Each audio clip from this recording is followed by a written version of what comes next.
The complex relationship between cultural values and scientific evidence is highlighted in discussions about dietary guidelines and cardiovascular health. Guest Nina Teicholz delves into this intricate landscape as she tackles overlooked government-backed studies on saturated fat and cholesterol. The government actually did a bunch of randomized controlled clinical trials on saturated fat and cholesterol. These were rigorous experiments, and none showed that eating more saturated fat and cholesterol increased heart disease rates. It's fascinating. She mentions the renowned Minnesota Coronary Survey, a study involving 9,000 participants, revealing unexpected outcomes. In the Minnesota survey, the more men lowered their cholesterol, the more likely they were to die of a heart attack. It's like out of a crime novel. Despite substantial financial investments in these studies, their results were neglected for years, either unpublished or ignored, in what Guest describes as an effort to preserve past assertions. Experiments were kept in NIH basements, never addressed in literature reviews. It's insane. What is that music? Is your phone ringing? Back to Guest, who outlines how the American Heart Association resisted updating their guidelines in light of these findings.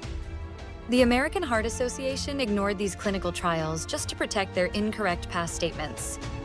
It's frustrating. The conversation highlights the tension between maintaining traditional beliefs and adapting to new evidence. Guest criticizes a recent advisory, suggesting it addressed historical data misleadingly, prompting her to challenge it through publications. This presidential advisory tried reckoning with those long-ignored trials in a way I think was totally disingenuous. It was an effort to manage the narrative, not to embrace the truth.